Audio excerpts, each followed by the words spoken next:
So I'm going to be talking about microboards today. And look, please feel welcome to interrupt and ask questions as we go. I'm very happy for this to be interactive, or we can have a chat at the end. Just thought I'd give you a very quick history of Microboards Australia. We've been around as a community of parents, not really as an organisation, for about 20 years. And we started off with just a bunch of families in Western Australia originally, who all had adult sons and daughters, and we were struggling to find services to support us in ways that aligned with our values and or to support us at all.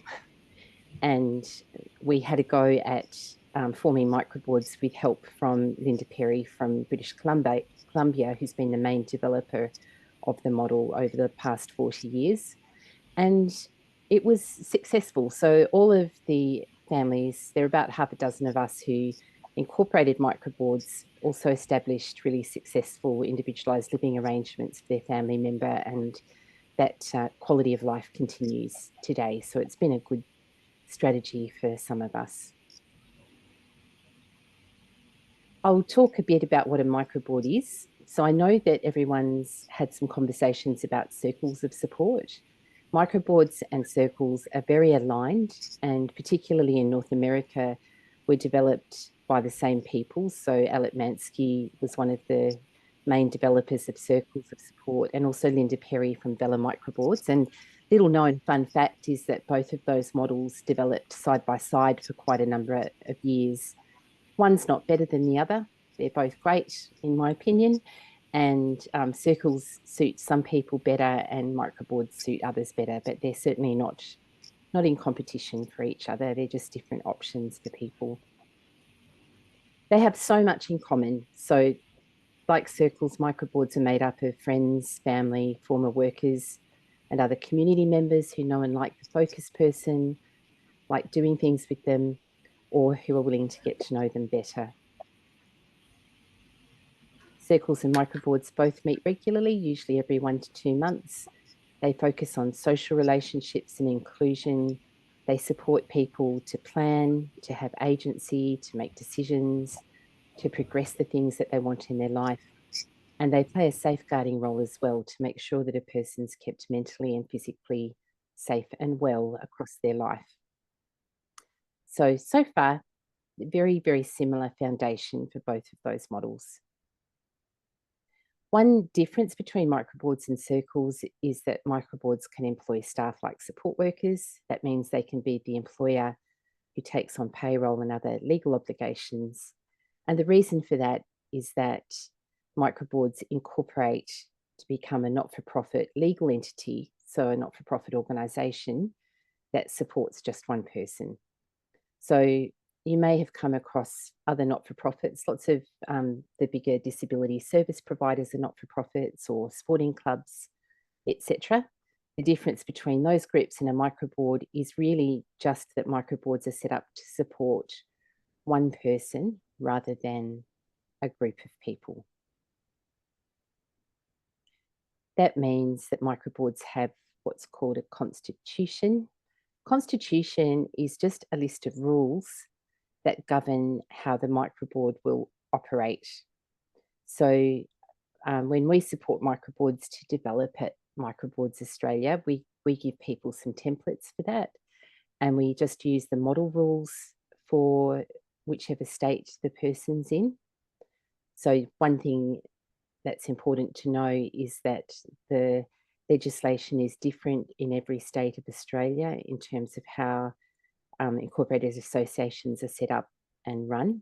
There's not really big differences, but there are different governing bodies in each state. And those governing bodies provide you with what's called model rules, which is like a template of suggested rules that you should have for your organisation. And what we do is we help people to adjust those to suit the person and the situation that the person's in.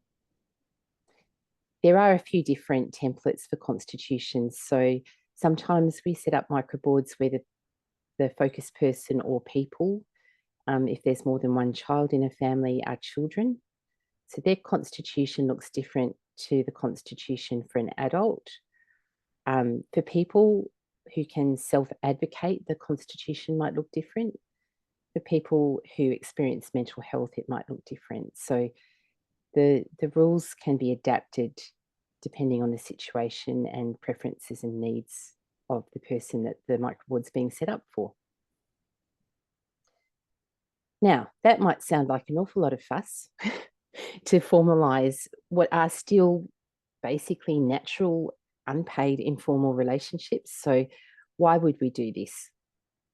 Well, originally, we think microboards were possibly the first example of individualised funding. It was certainly one of the earliest ones where in Manitoba, they were working to get people with disability out of institutions, but there was no individualised funding around. So they were setting up circles of support around people at that time.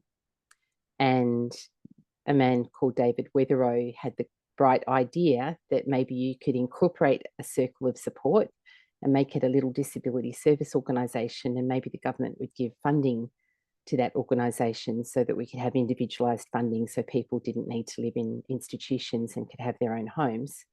And it worked. And so that's basically where microboards came from. So they can be a form of self-management where responsibility for employing staff doesn't sit with parents or the person.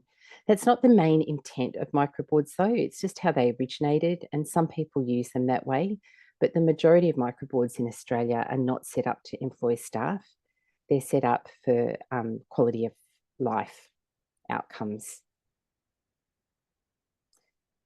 Some other benefits of having a legally binding agreement between the Focus and Microboard members, particularly if funding's not being managed, include these ones that we've learnt over the last nearly 20 years of working with people. So the feedback that we get from people with disability is that having that legally binding agreement means that they themselves have more confidence and a sense of security that the expectations of everyone are in writing. And they say that they feel more confident that their microboard has a better chance of lasting them throughout their life. So that's feedback we've only been getting really in the last 5 years, but that's very important for some people. Microboard members themselves say that they like having a legally binding agreement because it gives them a sense of confidence to know what's expected of them. We know that from our experience that lots of people want to support people with disability, but they just don't know how, and they're worried about getting it wrong, and they're worried about making a commitment they can't keep. And so we find that it seems to be an easier yes if people know that there's a written set of rules about how this is all going to work. Tends to help sustainability. So having legally mandated agreement means that you can't let the number of members accidentally decrease to less than 5 or to 7, depending on the state that you're in. It also means that people know that they can leave when they need to. And I think this is an anxiety for community members, that they might want to try out being on a microboard, but then worry about whether they can leave or not if they get too busy or it's just not right for them anymore.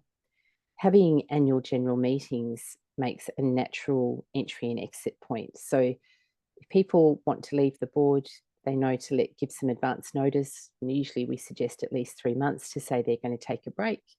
And then there's time for everyone to figure out if they need to find a replacement person or not. It's really important that we're not putting pressure on people to join microboards or to stay on them. It needs to be really genuinely freely given. And it may sound counterintuitive, but having these kind of rules in place seems to make it a lot easier for people to come and go, because it's all laid out in advance and there are processes for everything. It's also a plan in place in case of conflict. So all constitutions have conflict resolution and mediation plans embedded in them. We don't usually have conflict in microboards if we set them up really well, but it can happen. And that's just reassuring for everyone to say, we know what to do if there's a disagreement and we're really struggling to resolve it. We go back to the Constitution and we just follow the process. It's like any work that involves relationships. This can be wonderful. It can also be messy and tricky at times. So All of these components of constitutions seem to help everyone to feel safer and to have clarity around what's expected. That's a bit of the legal stuff. The really important thing about microboards is that they're based on principles. Microboards Australia have actually gone on to trademark our model of microboards. And the reason for that is really just to protect and define the model, which is just based on and borrowed from the Canadians. But what we see happening is there are lots of different models out there of legal frameworks that are being set up to support with people with disability, which is awesome, and we fully support that. For something to be a microboard, though, it needs to have some principles underpinning it, and they are principles like vision and planning, which is based on a person having as much as possible a typical life, not one that's defined by disability diagnosis, a focus on relationships and reciprocity of relationships, person-centered thinking and planning, and self-determination. And so we've seen people set up organisations, for example, where the Constitution says that decisions are made by voting. Well, we would say that's actually not okay. If a group of people are supporting a person with disability to make decisions, we're not voting. That's not what supported decision making is. So that's just something that we've done, to protect the principles within the model. I'll just talk quickly about what those things mean. I'm pretty sure everyone here will have done a visioning process or know what a visioning process is, because I think that family advocacy do quite a bit of work on this. We think having a vision is a really important thing as well in terms of mapping out what a good life looks like for the focused person. And the vision for the person's life really becomes the purpose of the microboard. It's to achieve and maintain that. So when we're inviting people in, the vision plays a really important role of defining what the purpose of the microboard will be. Everything that we do when we set up microboards is with an eye on the long-term future. So a lot of people think you just get a group of people together and incorporate them and you've got a microboard. Of course, it's not that simple. Big part of it is also futures planning. So how do we set everything up so it's working not just today, but it's going to work in 20 years' time? If parents and key caregivers are not available, how is all that information stored and shared? And what's the plan for making sure that relationships and quality of life and safeguards are maintained? And as everyone will appreciate, there's quite a bit of work involved in doing that level of planning with a person and their family and then their microboard to make sure that that's done in a really sustainable way. So planning for the future can also include things like mapping out the person's individual support needs, planning for health access and emergencies. We do quite a bit of work in that space because it's so important, planning for where the person will live, etc.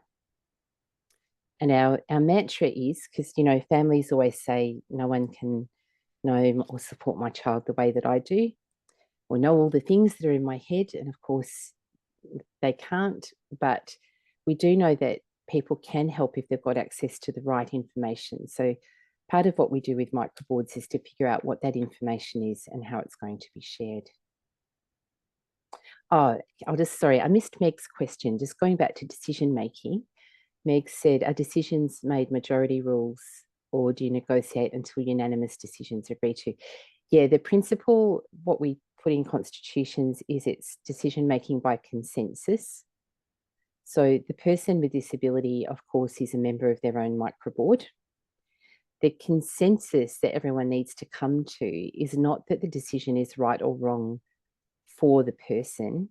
It's that the person has had adequate support to make the decision and everyone is in agreement that the person has made this decision.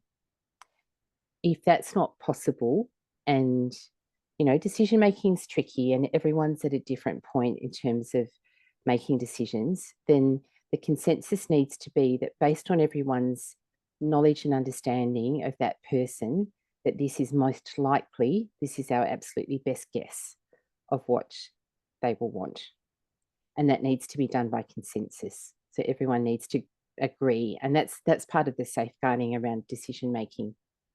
If there is a clause we put in there that if there's a time constraint and people can't come to consensus, then you can vote, but that's only if you really, really have to, and that pretty much never happens. But it's a just in case, in case an opportunity came up that would be lost.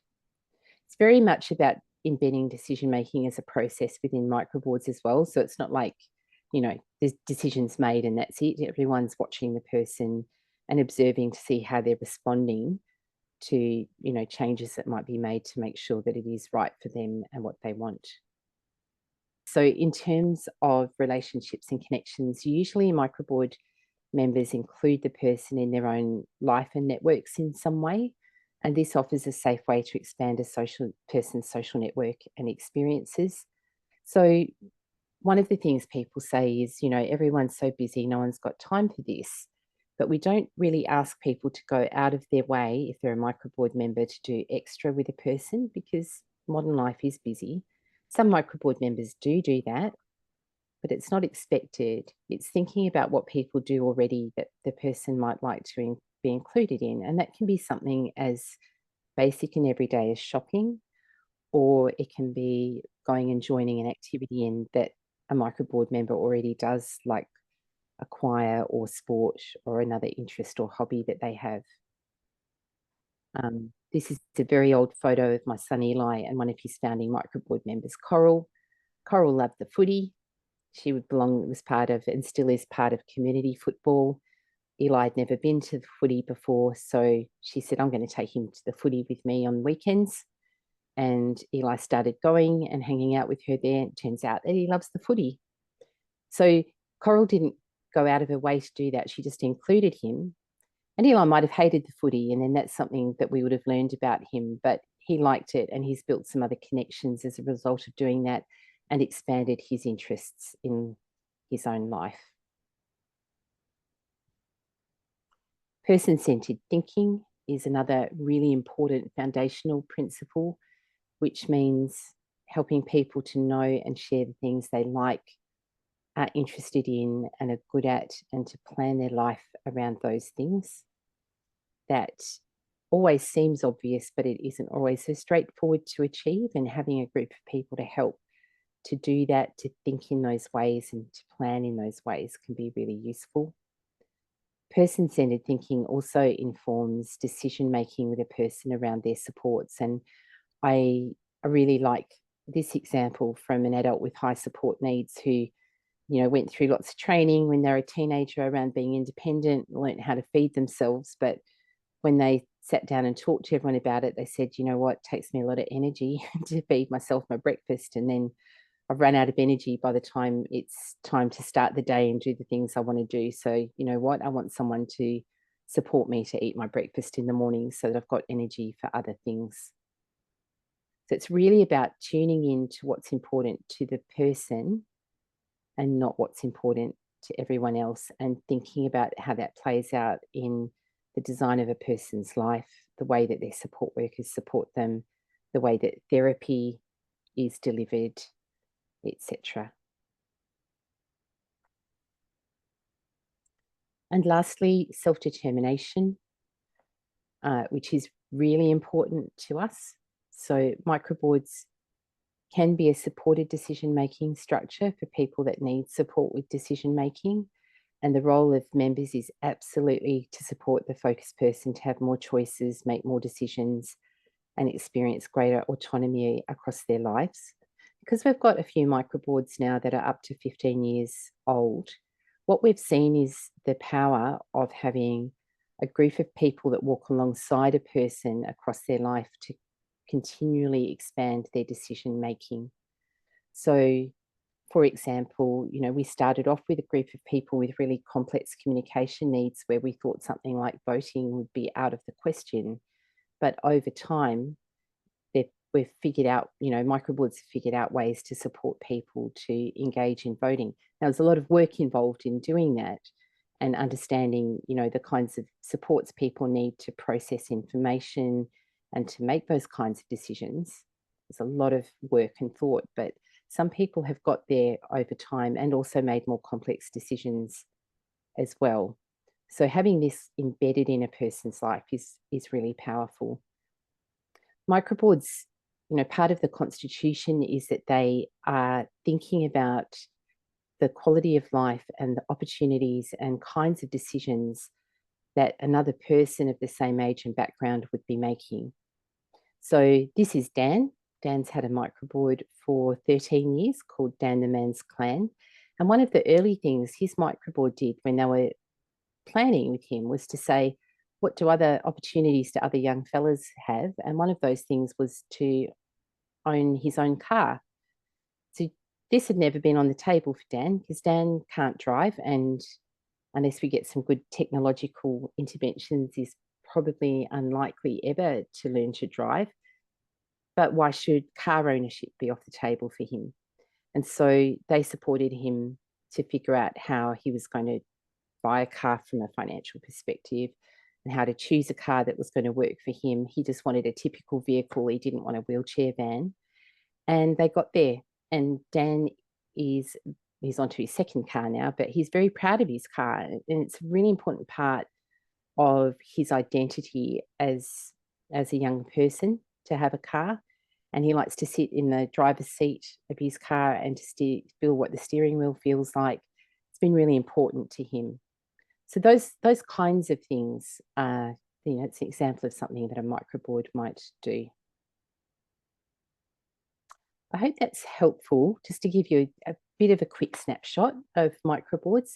I'm going to cover some frequently asked questions quickly next. So these are the sorts of things people usually ask. One thing is around the supports for microboards. So microboards appear to be incredibly sustainable. So there are microboards in Canada that have been going for up to 40 years. And we've found our microboards in Australia to be very sustainable as well. And we think that this is because of having the constitution and the legal agreement and the way that they're set up, because you can't form a microboard and then just let it, stop meeting and accidentally or unintentionally fall away, because you've got a legal commitment. You need to actually go and report that that's what you're doing. And there's this level of intentionality that seems to help. Having said that, we're not saying, and the evidence from Canada isn't that microboards are 100% independently sustainable. There are various times across the course of a microboard's life where they might need help. They might get stuck and lose some members and need more microboard members. There might be issues with recruiting and managing staff. That's been huge since 2020. We spend a lot of time supporting people with that. There might be bigger challenges around health, planning, behaviour, housing, needs for advocacy, engagement with the NDIS. There may be conflict within a board or between board members and family members. They might want some help with quality management to say, are we doing a good enough job here? How could we be better? When parents or key caregivers are no longer around or able to be in that role, microboards typically need support.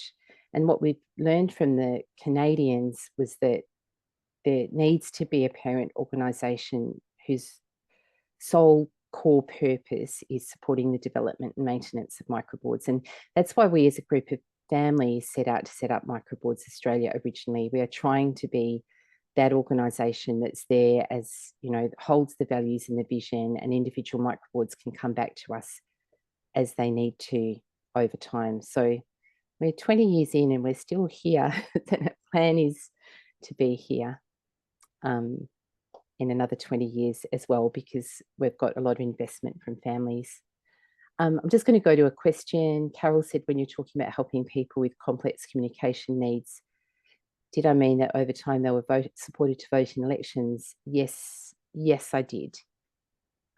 We did some work as Microboards Australia to help develop the practice around that. So to be honest, and we've then supported Microboards to implement and figure out that practice with people. We did present with Inclusion Melbourne on voting practice in microboards last year. and that was really well received. But yes, people with complex communication needs voting. We've got resources around that.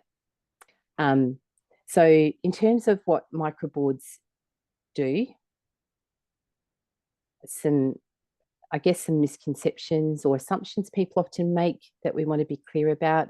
The role of the microboard is based on what the focus person needs as much as possible and their wishes, but also on the needs and interests and wishes of the members. So we build microboards from the bottom up in terms of getting to know the members individually and what their interest is and what they want their role to be on the board.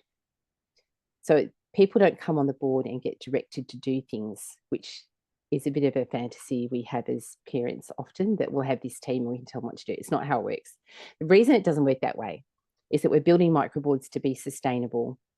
And we know if we build members' roles up around what they want to do, that doing things that are meaningful to them, they're much more likely to stay. So that's our starting point. Universally, microboards have a role of spending time with a focus person and getting to know them well, checking that they're okay, so their physical and mental well-being and other aspects of well-being, that can include financial well-being, etc.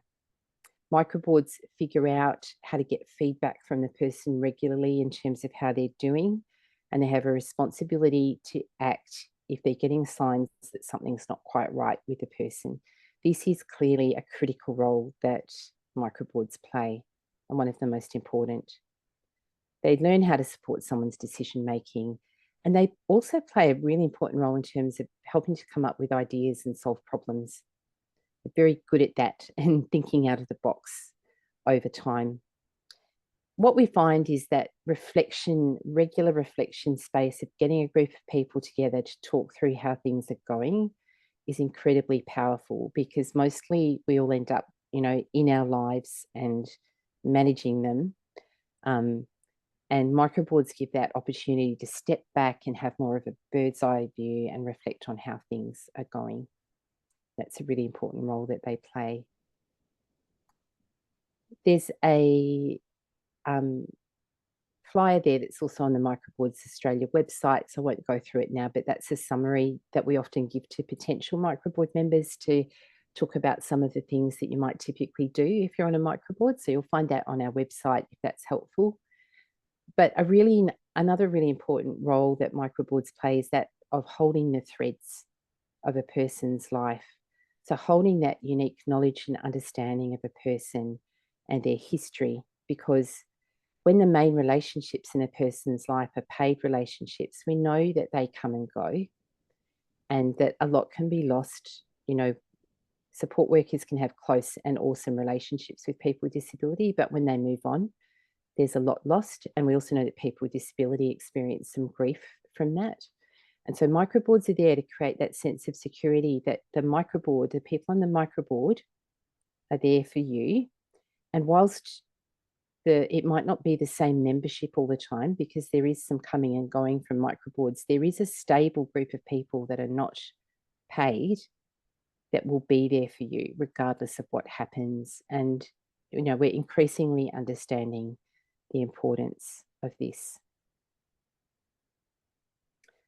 People often think when they form a microboard that, families will often say, well, we need a doctor, a lawyer, an accountant, and a teacher, and an HR manager. And those people might be good to have, but it's actually more important to find people that the focus person likes and trusts and who have a good relationship with that person. And again, whilst that's counterintuitive, this is actually what works. So we're not looking, if you're thinking about who to invite to join a circle or a microboard, we're not looking for the right people. We're looking for the right relationships. So look at the quality of relationship with the focus person or the potential quality of relationship. That's the key thing, because you can import expertise. Might be able to get some pro bono accountant or lawyer in if you need it. But that's not going to make in and of itself a great microboard or circle. So the main question people will also be asking is, where do we find the people? from all over the place, but the obvious places are family and friends. Previous support workers or people who used to work with the person feature quite heavily in the microboards that we support to develop. General community members, neighbours, people who share the person's interests or values, friends or partners of friends often join as well over time. This ideally isn't something that you do yourself. It is good if you're setting up a circle or a microboard to get an experienced facilitator, and they will help with this process. This is a very hard thing to do yourselves. We all had someone in a paid role doing this for us, so we cannot recommend that enough. This is a photo of my son Eli's microboard, which has 10 people on it. I don't recommend that. It's too many people, but that's what he wants at this time, so he wins.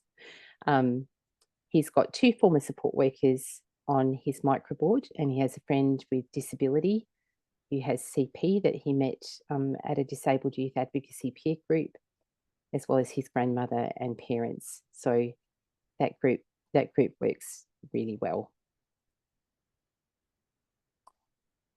How do we find the people? Well, just want to say a couple of things about that. One is you don't have to find them all at once. If you can find 1 or 2 people, then you've got a circle, and use that group to help you build the group. Don't try and do it all by yourself. So 1 or 2 people, it changes the whole dynamic, and those people will have ideas and can help. Often we find the first microboard members are friends of parents. That's okay. What we notice is that over time they transition to having more same age peers on them. And that's, obviously we would want to end up, but it might not be where we start, and it's all right. We start with who we have and we go from there.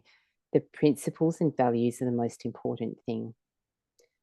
In our process, we support people to do relationship mapping, which is about mapping who's in the person's network now and also historic people. And we usually find when we do that process that even though people think there isn't anybody, that there are people. And,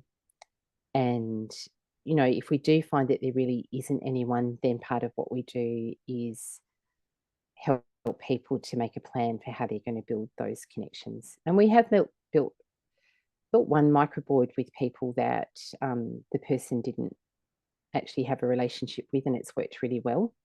But that's obviously not our preference to do that. So if we do need to seek people not connected with the person, we'll look at community groups that share the person's interests or values. So politics, environment, hobbies, that kind of thing. We have looked for people with particular skill sets. People with shared lived experience are incredibly valuable and frequently overlooked. So Eli's friend with cerebral palsy, who can communicate using words, has been an incredible microboard member in terms of helping us to stay focused on Eli's perspective and experience of life, because he has some insights that we don't have. So including other people with disability is an awesome thing to do. If we are inviting people in that the person doesn't know, we're doing some safety planning around that, of course. That's important that that's in place. Okay, that's sort of pretty much me. I just wanted to finish up by saying that microboards can achieve lots of things, but they're not the answer to everything. There are other things we need to do as well. So have a realistic expectation of outcomes. The process is what's important when we form microboards. Incorporating a group is easy and it doesn't take long. Creating a sustainable group of people with a strong culture and good values is what takes the time. You can't necessarily control your microboard. It's something where we need to learn to step back from and allow others to find their way. And that's an important expectation, especially for parents to understand when we set this up. And it's also to remember that they're about relationships. So I'm not going to sugarcoat this for you. It can be messy and people can get hurt. They can experience rejection and there can be relationship damage in the process. So we need to be careful how we approach this. It's one of the reasons by having an experienced facilitator can help. Okay, I'll leave you there. We do have a website you can go and have a look at, which hopefully has got some good information on it.